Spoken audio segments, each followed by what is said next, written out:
Hi, I'm Annelies. I'm a culinary instructor at 18 Reasons, and I want to talk to you today about using leftover mashed potatoes. I've got two applications that we're going to suggest using. One of them, we're going to make tuna cakes, and then the other one, we're going to make pancakes. So when the holidays come, you have your big Thanksgiving feast, and you have a huge pile of mashed potatoes everybody loves. These are two ways that you can use them the next day and the day after that. Let's get started. To 12 ounces of tuna, we're going to add, this is about a 1/4 cup of ground almonds or almond flour. Then I've got about 1 tablespoon of dried dill. This is a tablespoon of Dijon mustard and then a tablespoon of capers. So I like to think of them as the flavoring components of our tuna cakes. We're also going to add in 1 large egg. And finally, we're going to add in 1/2 cup of mashed potatoes. The next move we're going to be doing here is we're just going to get it all to come together. So you're just going to mix it up. All right, so it's all mixed up. So I'm going to use a 1/3 cup scoop. And I've already gone ahead and misted my sheet pan. Just tap them flat.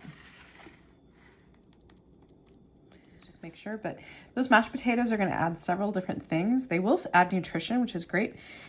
They will add a really nice moist texture to these tuna cakes as well. I'm going to kind of just give the tops a quick mist of cooking spray because I want that to help them crisp up ever so slightly. All right, so this is what the tuna cakes look like after 20 minutes. So we're going to go ahead and flip them.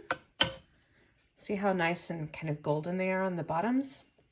Okay, so to finish up the tuna cakes, I like to make it a simple kale, we'll call it a little side salad. So essentially it's just kale leaves that have been shredded and chiffonaded. And then I go ahead and massage those with a little bit of olive oil, some lemon juice, and a little bit of salt and pepper to taste. And I also think the tuna cakes pair so nicely with mustard.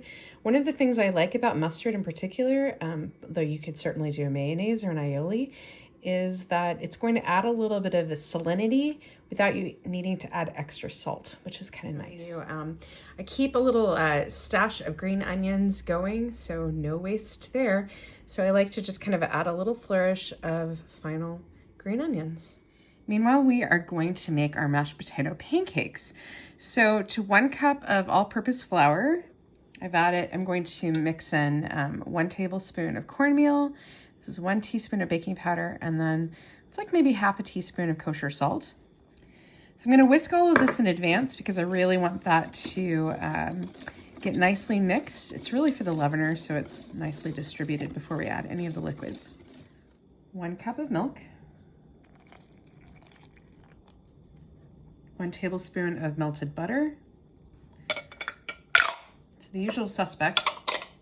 I've got about 1/4 cup of my mashed potatoes, and I'm going to add my egg.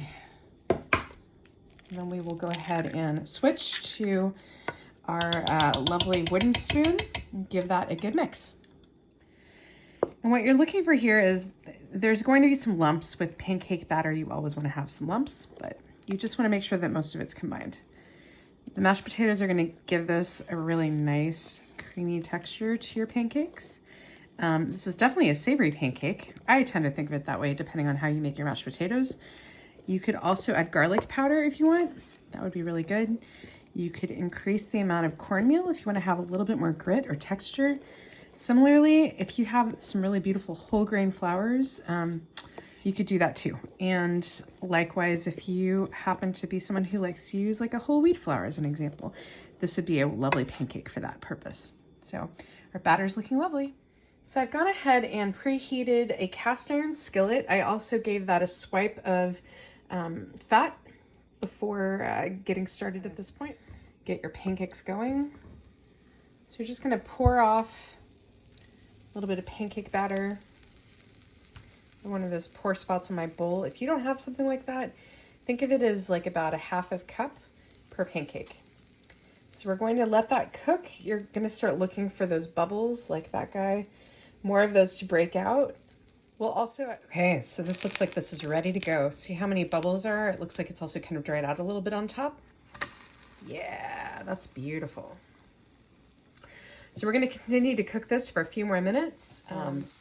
The other thought here is, especially since we're talking about waste, I have removed the peels off the potatoes, but you could certainly make more of a rustic style mashed potato that has the skins on it, and that would contribute to a really interesting and fun texture in the pancakes themselves too. So these are our pancakes, our savory pancakes. You can add on a dollop of labneh or Greek yogurt. Adds a little bit. Then that same kale salad preparation that I talked about with the tuna cakes, I'm going to add a little bit of that on top. Gives it a little bit of green. And then I had some roasted chickpeas, so I thought that might be a really nice kind of final flourish and a way to kind of, again, add a little bit more protein. So there you have it. 2 different ways to use your leftover mashed potatoes in savory pancakes or in these really protein-rich tuna cakes.